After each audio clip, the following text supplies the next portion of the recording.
ప్రైజ్ను ప్రభు అయిన యేసుక్రీస్తు నామములో మీకు శుభము కలుగునుగాక.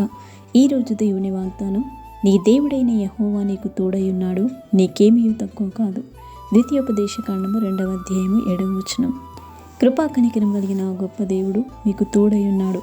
నిజంగా ఇశ్రాయేల్ అరణ్యయాత్రలో ఏమీ తక్కువ కాకుండా 40 సంవత్సరంలో అద్భుత రీతిగా పోషించిన గొప్ప దేవుడు. మరి ఆకాశం నుండి మన్నాను కురిపించాడు, బండ నుండి నీళ్లను పుట్టించాడు. పగలు ఎండ దెబ్బ అయినను, రాత్రి వెన్నెల దెబ్బ అయినను వారికి తగలకుండా కాపాడిన గొప్ప దేవుడు నేడు నీకును తోడయండి. మరి నీకు ఏది తక్కువ కాకుండా, కొరత లేకుండా ఆయన చూచును. ఆయన భూత భవిష్యత్తు వర్తమాన కాలముల కర్త అయిన గొప్ప దేవుడు.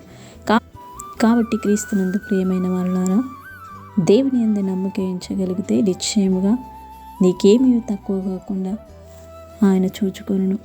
భక్తుడు సెలవిస్తున్నాడు, యెహోవా నా కాపరి, నాకు లేమి కలగదని. అదే దేవుడు నీకు తోడై ఉన్నాడు. కాబట్టి ప్రభు నీకు తోడై ఉన్నాడు గనుక నీకేమీ తక్కువ కాదు. ప్రార్థన. మహోన్నతమైన గొప్ప తండ్రి, మహాగరుడ, నీ పరిశుద్ధమైన నామమును బట్టి నీకు స్తోత్రములు చెల్లిస్తున్నాం.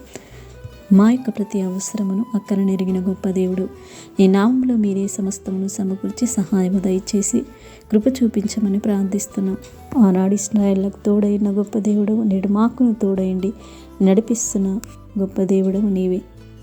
ఇంకను నీ అందు నమ్మిక ఉంచి నేను ఎదిగే కృపను మాకు అనుగ్రహించమని నజరేయుడైన యేసుక్రీస్తు నామములో ప్రార్థించి అడిగి వేడుకుంటున్నాము తండ్రి. ఆమేన్.